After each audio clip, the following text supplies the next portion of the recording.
I've officially been climbing for 1 year, and in my first year of climbing, I've seen a lot of highs and some devastating lows. I led my first outdoor 510B in a month and a half. Then the very next day, I sent my first indoor 512A. I competed in my first ever climbing comp and placed second to last. I then competed in my second ever climbing comp and made it to finals. 7 months in, I sent my first indoor V7 boulder, and the very next week, I dislocated my knee. So, what have I learned in my first year of climbing? That I climb harder than you, Gumbies.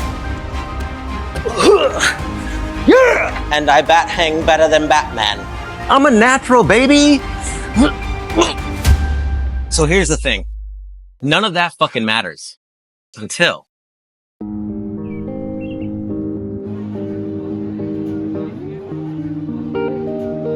Okay, so this is my first 512 plus back from the injury. I just worked it and it was super hard, super pumped.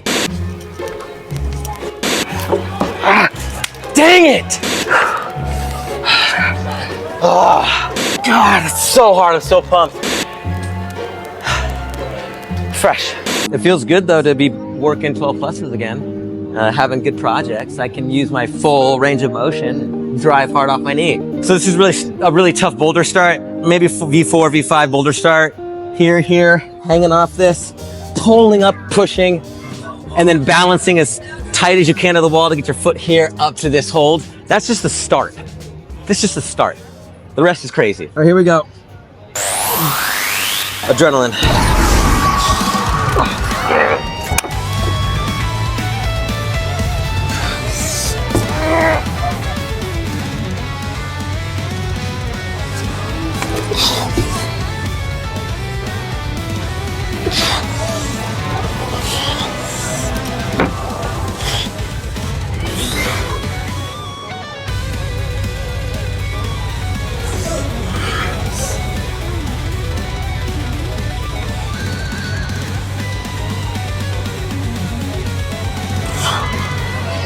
Oh,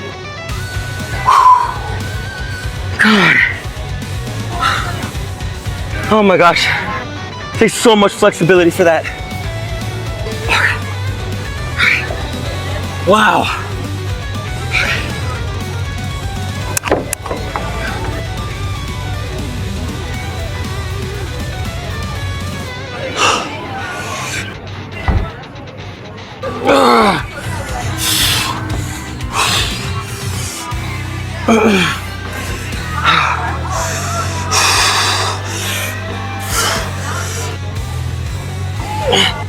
Come on, baby.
No!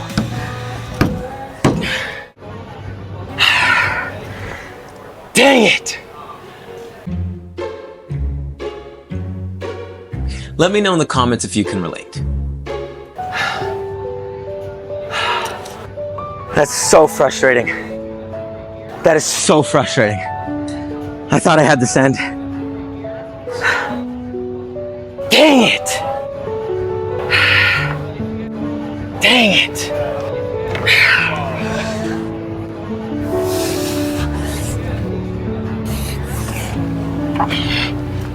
Dang it! Ah! Oh, that's so frustrating. That's so sad. Oh, it's so... One move.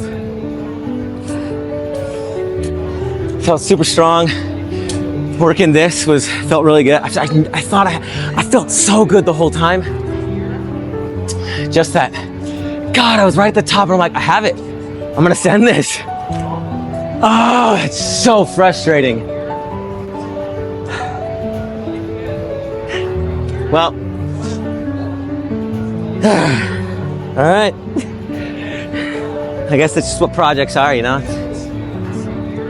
One move away, one move away. Dang. I won't sleep tonight. I'm not sleeping tonight. You can cut. Every character and every story will go through a moment called the dark night of the soul. It's the point of no return. It's the crux. It's the moment where the character has to use every lesson they've learned so far to push themselves forward or not and become an anti-hero. What do you think the difference between climbing with pride is and then ego climbing? I would say that it's okay to have pride in your climbing, to have pride in the work that you do, but the moment when it stops being about yourself and how much you can accomplish, and then when it becomes about your image, that's when you start to slip into ego, because you're constantly looking for the approval of others. Which I didn't start out with initially, but then as I started sharing this crazy goal of mine, it became like, I'm this crazy new climber who's older than normal, who wasn't this comp kid, and who's sending really hard in his first year. Let's see if we can make this goal happen. And it felt really good to have people come up to me and be like, what? You're climbing what grade? How long you been climbing? Obviously, in retrospect, everything makes sense now, but then it was like, I'm gonna do this 13C. And then the whole thing happened, the injury, and that it just shut me down because my ego was tanked. Once people are no longer impressed and once you don't have that, then, it's uncomfortable for a while because you've removed the crutch, but but then it's a lot healthier. You've been injured. Yes. So what was your why to get back into it? And especially because recently you haven't been climbing. You did a comp in Spain that didn't quite go as well as you wanted. So you've had to kind of find that why again. How have you been doing that? After my surgery, that 6 months of just waiting to get stronger was so hard because I just wanted to climb. That never went away. But then, after the comp in Spain and things got busy and then I was just, weak and out of shape, that's when it started to hurt because I didn't have that patience for myself of, oh, it wasn't, my fault or I had no choice. I had a choice and I was just bad at climbing for a while and I'm still getting back into it. Right. But finding that want was, just coming in and deciding I'm just going to go up the wall a bunch of times and it doesn't matter what I'm doing. I'm just doing it because I like climbing. For me, I had to find that want again. I had to remember my why. So what is your why then? What is your overall why? I think that for me, I just like the act of climbing. I think I'm happy now that I'm figuring all that out, still being a relatively new climber, because for so long I just wanted to be the GOAT, Yeah. One of the greatest lessons I've learned as a new climber is that I haven't been climbing long enough to see the highs and lows.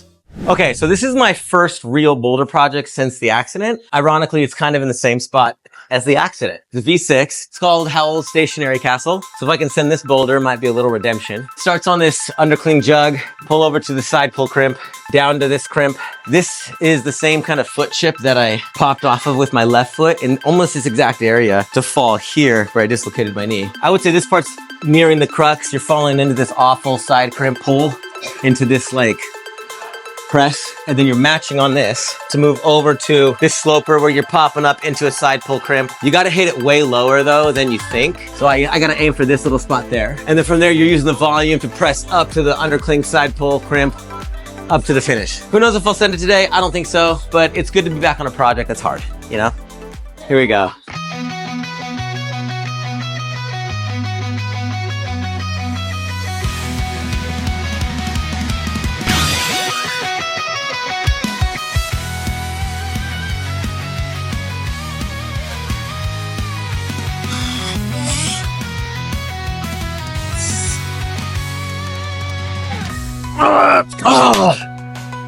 So that's like the super hard part, is full crimping off of this. I like keeping my foot right on that outside of the chip here. Taylor, you drop your left foot, go right foot high there. It's extremely difficult that way for me. I just have to figure out what to do because I hate that. But it might just be the only way to do it. What do you think?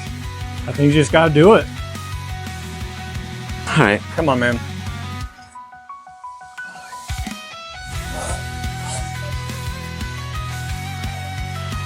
Come on.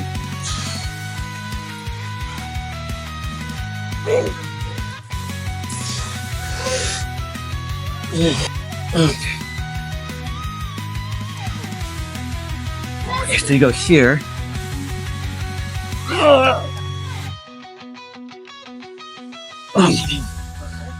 Falling into that with your right foot there? Yeah? Okay. Interesting. Interesting. Oh wow, that's split. That's so crazy. That's how it works. Yes, that's the word.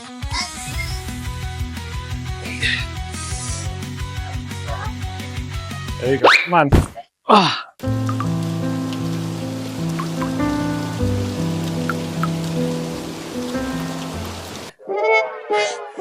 One more. So here, then right foot, drop, fall in.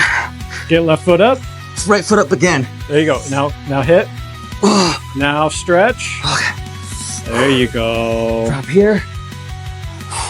Here. Oh, that's goodness. Then I just drop the right foot completely after I. Do you match first?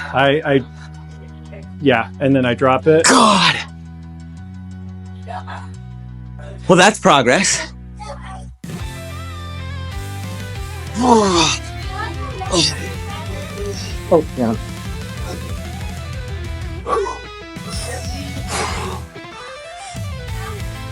You. There you go. Now you got foot swap.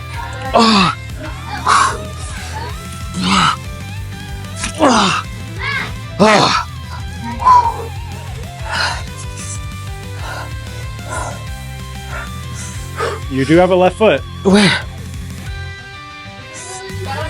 Okay. Progress.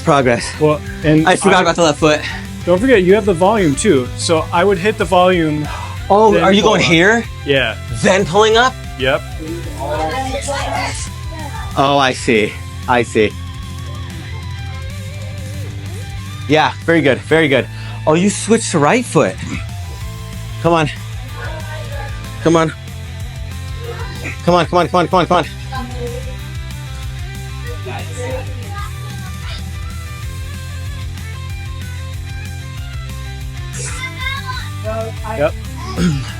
Yep.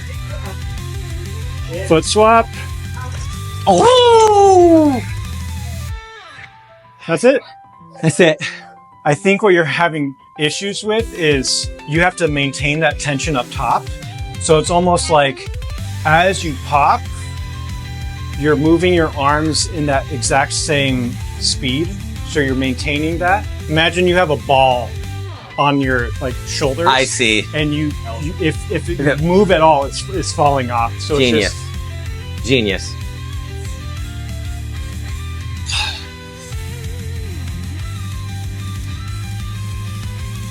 Oh, that was a lot better. a lot better. Feels good to have an opportunity to work a problem very similar to the one I fell off of. You know, mentally, it feels good.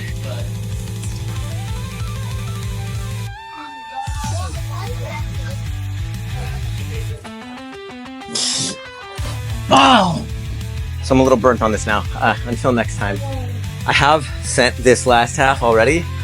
I just have to piece the whole thing together now, and who knows when they're gonna reset. I'm happy to be back on a hard boulder route. Really happy. Yeah, it's good. Also, if you're enjoying these videos, comment below that top rope doesn't count.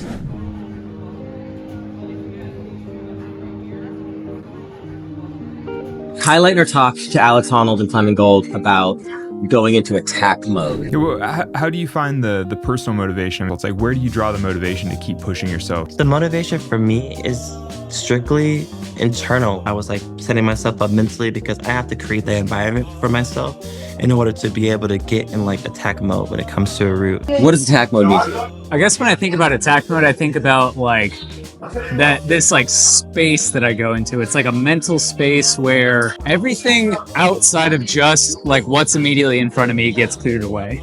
All that I'm thinking about is what move I have to execute and then doing it. So it's very much just this like, I kind of like get out of my head sort of thing. Okay, see, that sounds like a process. What gets you into attack mode? Because It's when it- the yeah, bigger yeah. question is Right. the why. Yeah. The why of it, Right, right? Kai right. talks about this why getting into attack mode comes from within, right? And Yeah. for me, it was so external. It was Right. this 513C. It was this goal. It was being this incredibly strong new climber at my age, right? It was Yeah. having the praise. It was ego, right? It was all external. That was Yeah. my why that shot my attack mode into like hyperdrive. Yeah. So what is it that fuels your attack mode? Yeah. What's your why? I think it's proving to myself that I can do hard things. Are external motivators appropriate? I guess for me, I think external sources, like when people are cheering for you or whatever, is appropriate. Yeah. As long as that's not the fuel, Yeah. right? But that, and for me, that was very much it. How do you mix in external motivations with your internal why Yeah. so that you can climb as freaking hard as you can? Yeah. I think it's definitely fun to have those external motivations there. Like when I'm climbing with my partner, right? Like it just like activates something in me. Okay. But I mean, at the same time, yeah, you asked, is it appropriate? Like, of course it's appropriate. Okay. You know, it's like, if you love climbing, whatever works to get you to the top of the wall, you know? Right. Okay, but here's the thing I argue is that when that thing is no longer existent, for example, the 513C, or now I'm not this like 4-month climber sending 512Cs anymore, Yeah. you know, like that's gone. So Right. then what's pushing it from inside? Just because it's external doesn't mean that it's any more prone to being lost than something internal. You can lose internal motivation just as easily as external motivation. So And Kai talked about that. yeah, there's no right or wrong. There's no rules. Climbing is literally just get to the top of the wall for no reason other than because you want to. Whatever you need to do to get there, then you know, do it. So what's your why then? Climbing is the quickest way that I can come up against a wall for myself. And the experience of being able to get over a wall, doing something that feels impossible, doing something that I feel like I can't do. I mean, like that's the best feeling, right? It means something to me. Wow. Yeah. Yeah. I mean, where are you at? Why? Why now? It was the 513C, but what's your why now?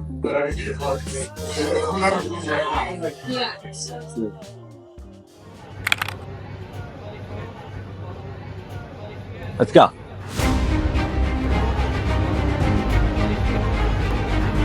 Slack a little. Good.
Yes!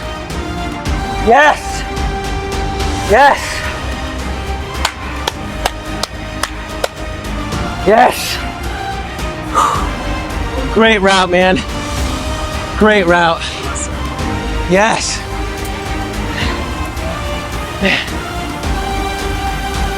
Final words will come. Being really focused at the top. Like there was points where you're just like, can I get my right foot up? Is this crimp holding on the mushroom? And then up top, just my left foot slipped off on the blue part, just slightly. I was like, frick. So I had to really adjust. And then just crimping the F out of the yellow into the salmon, and then just going slow into the white, bumping up. So feels good. Feels good to have my first 12 plus back since the injury. Feels really good. So why do I climb? Last year, I had the goal to climb a 513C 80 plus in my first year of climbing. That goal became my why. And when I dislocated my knee, I faced my dark night of the soul. And I shut down. I got depressed. I was climbing angry, and angry climbing leads to unsafe climbing. And for a time, I didn't want to climb anymore because I had focused on the wrong why. So, newbie climbing journal number 15. Remember your why. I started climbing to heal a broken heart. I soon found out that climbing was the first activity ever in my life to bring my mind and my body into perfect synchronicity. People unfamiliar with climbing think we're a bunch of adrenaline junkies or thrill seekers, which is so far from the truth. Climbing has taught me what calmness feels like. It's meditative, it's still. Climbing brings me peace. It's brought me friendship and a community. I will never stop climbing hard. But that doesn't fucking matter until I can climb soft here and here. I think one of the questions I had to ask when I was an adult, even going into college, was like, why do I climb? It could be difficult to answer those why questions, aside from because I've always done it, because it's my comfort zone, because people tell me I'm good at it, you know? So I feel like a hard thing sometimes for kids when you get an adult is like answering why.